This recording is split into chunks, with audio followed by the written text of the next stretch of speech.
A cry for help rang out from a former chief of Pikangikum First Nation, where a series of youth suicides has prompted him to call on the federal government to take action. Burying the young has become too common in the remote community of 2400, where over 60 teenagers have claimed their own lives in the past decade.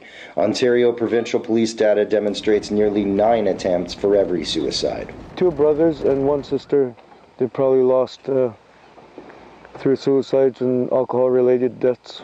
I lost my daughter, not through suicide, but through homicide.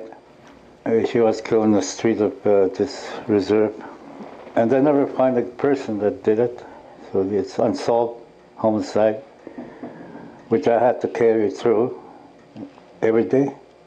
On September 2nd, Ontario's chief coroner released a report on the 16 suicides in the community from 2006 to 2008.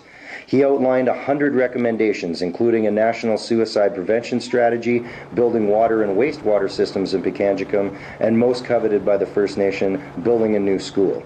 After their school was burned down in 2007, then Minister of Indian Affairs and Northern Development Jim Prentice announced $18.2 million for Pikangikum to build a new facility. That money has yet to arrive. It's hard to say that you do expect someone to commit suicide. It happens everywhere, I guess. It happens more here.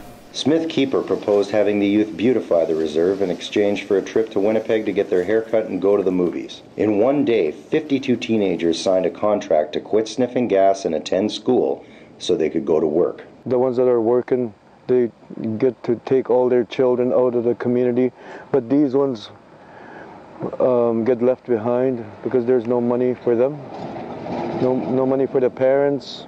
So that's where my suggestion came from, to help them out, to take them out as well. In Pikangikum First Nation in northwestern Ontario, I'm Jon Thompson.